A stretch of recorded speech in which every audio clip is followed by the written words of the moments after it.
Now, I've been thinking a lot about happiness lately, and I swear to God, I actually sat down and I tried to flowchart happiness. I know that sounds incredibly nerdy, but I did it. I tried to figure out, I figured then if I was unhappy, I could follow the flowchart and get happy. And it made some sense to me, but it was very, very difficult because there's a lot of stuff going on in the middle of your life.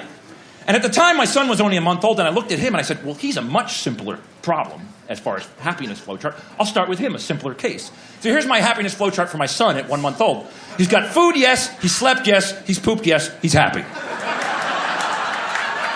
That's all it takes when you're 1 month old. That's it. If he's crying, it's one of those three things, or all three. I've seen that. As you get older, it gets more complicated. Here you are at 30.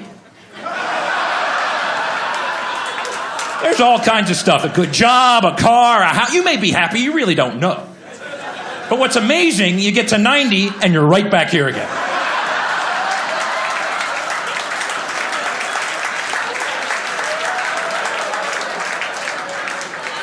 There's a message there. I'm not sure what it is, but it is. Why, hello there, and welcome to Comedy in Place, the comedy show that comes to you from my office right here in my home in Southern California. I'm your host, engineer, comedian Don McMillan. Thank you for joining us today. I hope you're having a good day. I hope you're laughing. It's so important to laugh. I've done some virtual shows in the last couple of days, and it feels so good to hear people laughing. So thank you for joining us. Today's show, as you could probably tell from that opening clip, is all about charts. It's called Off the Charts because these are charts you don't see every day. I've taken my charting skills, my engineering skills, and I've applied them to basic life. I've tried to come up with charts that you can use in your everyday life, more practical charts. You know, so that first one you saw, the happiness flow chart, it's one of my oldest charts actually. I started it years ago and I wanted to figure out if I was happy enough, and it's grown and grown and grown. If you see me live now, because that was from like 15 years ago, that clip, it was tiny. Now it's huge. I've gone granular detail on some of the slides. So if you ever had a chance to see me live, you'll see the longer version of the happiness flowchart, kind of the concert version. That was the radio version that I just showed you. In my Comedy in Place section today, I'm going to share an update of an old chart, my family org chart. I've updated it for 2020. You'll stick around for that. And then finally, I'll show you another clip from that same show from the happiness flowchart, another peek into my family life in chart form with a live studio on it. So stick around for that at the end of the show. A live comedy with a live studio audience, just like we used to do. A little flashback to what life used to be like. In the meantime, let's get to my Comedy in Place bit. I've prepared, of course, my PowerPoint slides, because when you do charts, you need PowerPoint. You just need to. So several years ago, one of my older bits, I wanted to know where I reported to in my family. And because I came from a business background, I did an org chart. To me, it made sense. I need to know who I report to, who reports to me.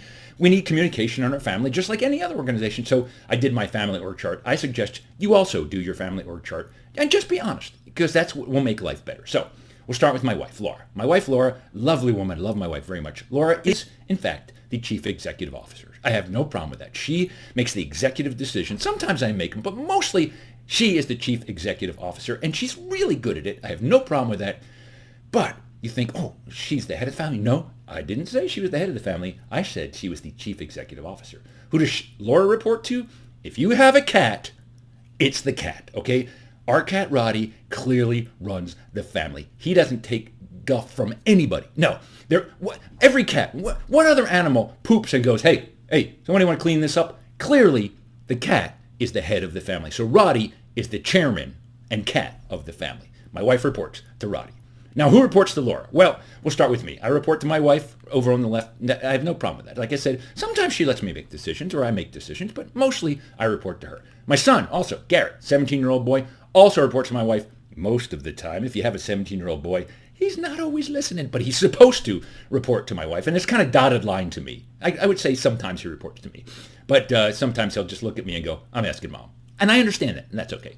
And then all the way to the right is the dog, Charlie. Our dog, Charlie, all the way to the right there. And Charlie reports to my wife. Again, he doesn't even listen to me. If I tell him something, I'll say sit, and he'll look at his mother, and his mother will go, yeah, you can sit, and then the dog will sit. She feeds him, so that makes sense to me. And clearly, Charlie reports to the cat as well, because the cat just pushes the dog around all the time. It's amazing. The dog is just a slave to the cat. Yeah, it's not even a joke. It's totally serious. What really cracks me up, and here's just a little hint on the side. If you have a cat and a dog or any kind of pets, don't give them regular names like Roddy and Charlie, okay? And here's why. When you're out in public and you're talking about your pets, people don't know you're talking about your pets. It gets a little weird and a little awkward. We're like at a restaurant, and my wife will say to me, hey, did you see Charlie today? And I'll go, oh, yeah, he was eating his poop. I had to lock him out in the backyard. People are like calling Child Protective Services, okay?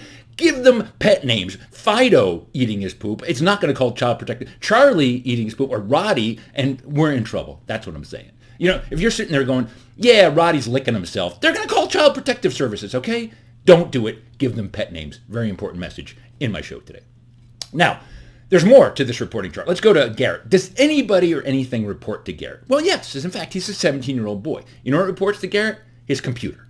That's his life, really. He's gaming. He's on with social media. He doesn't need us. If we were, actually, we would do better communicating to him if we did it through social media, or we had like an icon on his computer that could talk to him. We would do better.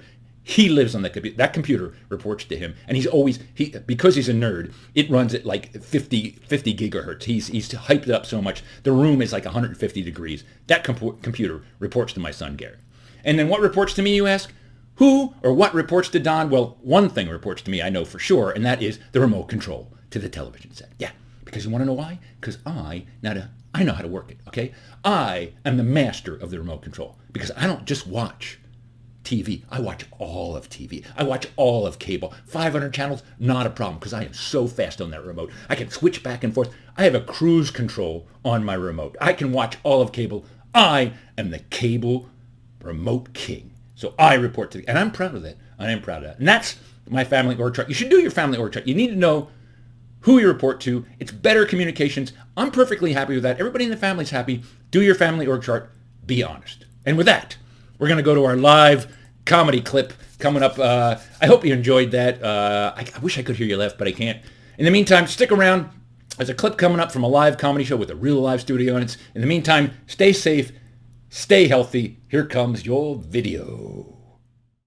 Now, a lot of my charts, I don't know why they're true. I just know from life experience that they are true. It's just things I've observed. This happens all the time in my gym, okay? Here's the locker room at my gym. I walk in, I am the blue dot. I start to get changed. Pretty much the minute I get all my clothes off, 12 guys walk in, and this is where their lockers are.